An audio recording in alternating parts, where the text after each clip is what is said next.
Story. Nami was still waiting for her captain some time later. Her eyes were closed, but she wasn't asleep. Where was her idiot of a captain? She lay there in silence for another minute before she started to worry. Was he all right? Around this point, she heard uneven, slow footsteps in the hallway. There was a pause, and heavy panting. Nami was unsure of what she was meant to do. It could be her captain. It could be a complete stranger. A weak, feeble voice called her name, and she was up in an instant. She raced to the door and wrenched it open. She was not expecting the scene that was on the other side. The walls and floor from the bathroom were covered in blood, and there were bloody handprints everywhere. A familiar figure still dressed in black is slumped in a pile in the middle of the room. Luffy, Nami cried, rushing forward and dropping to her knees in front of the captain, lifting his head up. His eyes, thought they were distant and partially vacant, found hers and the relief was obvious in them. One hand was clutching his bleeding stomach. Now she understood. It was not sweat that had been plastering his clothing to his skin.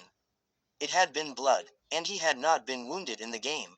Nothing had done him any damage serious enough to leave him looking like this. He had reopened his stitches. She sighed, held his head close. "Oh my God," she whispered. "You're such a moron. Come on, we need to find a doctor." Her voice shook as she spoke, and she tried desperately to pick him up. He just laughed. "You can't lift me, Nami. Plus, I'll get blood all over you. It'd be best if you bought someone to me." Nami nodded, hysterical, and stood darting off down the hallway. She ran through the corridors until she bumped into the man from earlier, the man with an uncanny resemblance to Luffy's late brother. "Good heavens, ma'am!"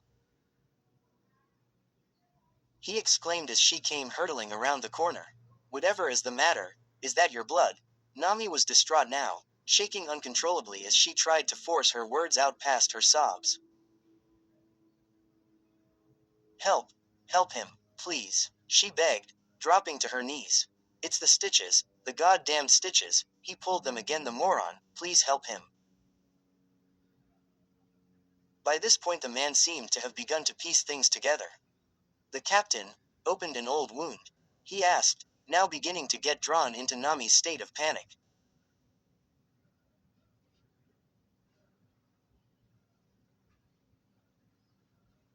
She nodded furiously and pointed down the corridor. "Help, he needs help." The man nodded and told her to stay with him while he fetched the nurse. She hurried back and found Luffy in much the same state as she had left him in.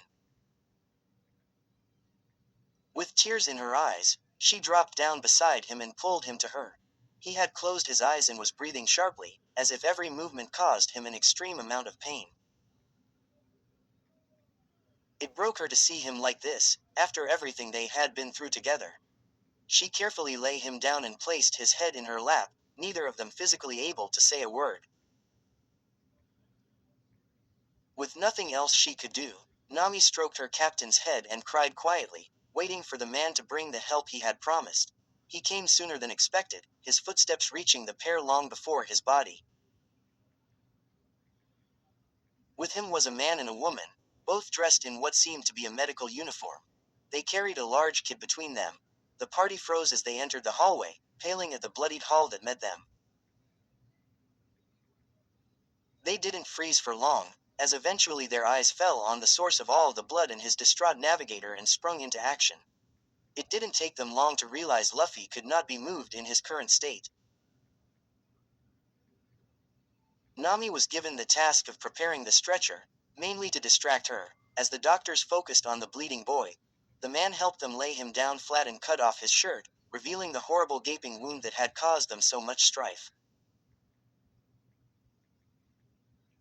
They acted quickly, after confirming that the boy had fallen into a state of unconsciousness, cleaning out the wound and staunching the bleeding before wrapping a heavy bandage around his torso so it stayed closed long enough to carry him through to the medical ward where they could hook him up to more blood and stitch him up. When the process was complete, they carefully lifted his arms and leg and placed him gently over the makeshift stretcher Nami had been preparing. Having underestimated the weight of the rather small boy, they now realized it would take all four of them to haul his limp body into the infirmary. And that they did. Nami, exhausted as she was, fell asleep on one of the beds while the doctors were working on her captain. She wasn't allowed into the area anyway, and they had drawn the curtain around him. The cleaning squad had been sent to deal with the mess of a hallway, and staff were called in to bring Nami and Luffy's stuff out of the room. The challenge that had to face the next day could not be drawn out, but it was obvious to the staff that the pair would not be fit to leave before then. This of course meant that the crew would be stuck on this island for the rest of their lives, and none of them would ever get to accomplish their dreams.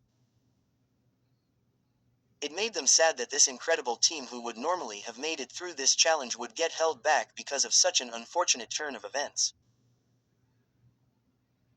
But that was one hell of a battle wound he had, and despite the situation, the people who stuck around this boy could not help but become engrossed in the abnormality of his character. Where stories live. Discover now.